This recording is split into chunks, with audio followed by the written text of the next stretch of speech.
Congress party చెందినటువంటి మహిళా నేతలందరూ కూడా ఉన్నారు. ఖచ్చితంగా ఆ కేటీఆర్ బయటికి రావాల్సిందే, కేటీఆర్ ఖచ్చితంగా బహిరంగంగా క్షమాపణ చెప్పాల్సిందని చెప్పేసి కూడా డిమాండ్ చేస్తున్న పరిస్థితి కనిపిస్తుంది. ప్రస్తుతానికి కొంతమంది ఒక్కొక్కరుగా కాంగ్రెస్ పార్టీ చెందినటువంటి నేతలందరూ కూడా ఇక్కడికి చేరుకుంటున్న పరిస్థితి అయితే కనిపిస్తుంది. సో ఏదేమైనా సరే ఇటు పోలీసులు కూడా భారీ బందోబస్తు ఏర్పాటు చేశారు. ఎలాంటి ఘటనలు చోటు చేసుకుంటా ఒకవైపు ఏమో ఇటు బీఆర్ఎస్ పార్టీ చెందినటువంటి మహిళా నేతలు బైఠాయించారు, మరి ఇంకొక వైపు ఏమో కాంగ్రెస్ పార్టీ చెందినటువంటి మహిళా నేతలు బైఠాయించారు. ఇది ప్రధానమైన డిమాండ్.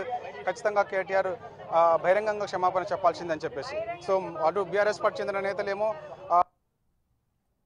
మహిళా నేతలు అన్నారు. చెప్పండి, ఇది ప్రధానమైన డిమాండ్ ఏంటంటే ఎందుకు అంటే ఇక్కడ కేటీఆర్ అడుగుతున్నారు అంటే యథాలాపంగా కొన్ని వ్యాఖ్యలు చేశాను, చింతిస్తున్నానని చెప్పేసి కూడా ఆయన పోస్ట్ చేయడం జరిగింది ట్విట్టర్లో. పోస్టింగ్ లో తిట్టాడా? కేటీఆర్ పోస్టింగ్ చేసి తిట్టలేదు కదా. బహిరంగ సభలో కేటీఆర్ మహిళల్ని అవమానించిండు, పక్కలు ఉన్నటువంటి వాళ్ళు వెకిలి నవ్వులు నవ్విండ్రు.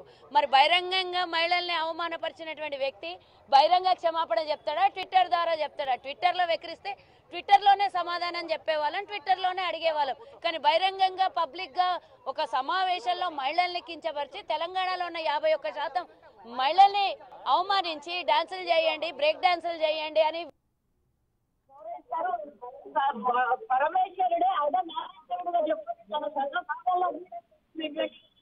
మహిళను ఉంచుకున్నటువంటి మన భారతదేశ సంస్కృతి సంస్కారము ప్రపంచంలో మహిళకు గౌరవిస్తారు. ముఖ్యంగా భారతదేశంలో మహిళను గౌరవిస్తారు. తెలంగాణ తల్లిగా చెప్పుకునే తెలంగాణ ఈరోజు సోనియా గాంధీ ఇచ్చినటువంటి తెలంగాణ. 51% మహిళలు ఉన్నారు ఇక్కడ.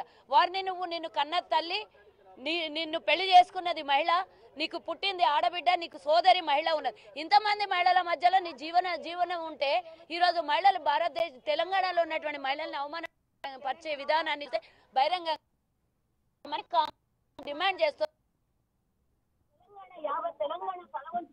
యావత్ తెలంగాణ తల వంచుకునే విధంగా కేటీఆర్ ఏదైతే వ్యాఖ్యలు చేసిండో, కేవలం లోపలికి వచ్చి నేను ఇచ్చిన కంప్లైంట్ కి నేను వచ్చి సమాధానం చెప్తా, ట్విట్టర్ లో ఆన్సర్ చెప్తా అంటే కుదరదు.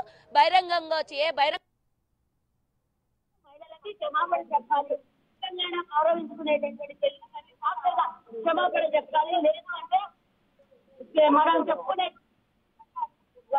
రాజీవ్ గాంధీ కదా, ఆ పక్కనే ఉన్నటువంటి అమరవీరుల స్థూపం ఉంది, అక్కడికి వచ్చి మహిళలకు క్షమాపణ చెప్పాలి అని మేము డిమాండ్ చేస్తున్నాం. పరిణామం చాలా భయంకరంగా ఉంటది. మీరు ప్రతి చోట ఫ్రస్ట్రేషన్ తో అధికారం కోల్పోయినటువంటి ఈ విషయంలో మీరు ఈ రోజు ఫ్రస్ట్రేషన్ తో మాట్లాడుతున్నారు. దాని విషయంలో మీరు అసలు నిజమైనటువంటి మానవత్వాన్ని మర్చిపోతున్నారని మిమ్మల్ని గుర్తు చేస్తున్న. మానవత్వం రాజకీయం కాదు, మానవత్వం అనేది ముఖ్యము. మహిళల్ని గౌరవించుకోవడం మన సాంప్రదాయం అని మేము డిమాండ్ చేస్తున్నాం. చూస్తున్నాం కదా, ఖచ్చితంగా కేటీఆర్ ఖచ్చితంగా బహిరంగ క్షమాపణ చెప్పాల్సిందని చెప్పేసి కూడా మేము డిమాండ్ చేస్తున్నాము. ఎక్కడైతే సెక్రటరేట్ ఉందో సెక్రటరేట్ దగ్గర అమరవీరుల స్తూపం ఉంటుంది, అమరవీరుల స్తూపం దగ్గరికి కేటీఆర్ వచ్చి ముక్కు నేలకు రాసి నేను మహిళల పట్ల చేసిన వ్యాఖ్యలు ఏదైతే ఉన్నాయో ఆ వ్యాఖ్యల పట్ల బహిరంగంగా క్షమాపణ చెప్తున్నానని చెప్పేసి ఆయన చెప్పాల్సిందని చెప్పేసి కూడా ఇక్కడ ప్రధానమైన డిమాండ్ ఇటు కాంగ్రెస్ పార్టీ చెందినటువంటి మహిళా నేతలు చెప్తున్న పరిస్థితి కనిపిస్తుంది. ఇక వారు కూడా ఇక్కడే బైఠాయించారు, మహిళా కమిషన్ ఆఫీస్ ముందు బుద్ధ భవన్ దగ్గర ఇల్లు బైఠాయించారు. ఖచ్చితంగా కేటీఆర్ బయటకు వచ్చేంత వరకు కూడా ఇక్కడే బైఠాయిస్తాము. ఖచ్చితంగా ఆయన క్షమాపణ చెప్పేదాకా కూడా వదిలిపెట్టేది లేదు. ఫర్దర్గా కూడా మేము ఏం చేయాలనేది కూడా చేస్తామని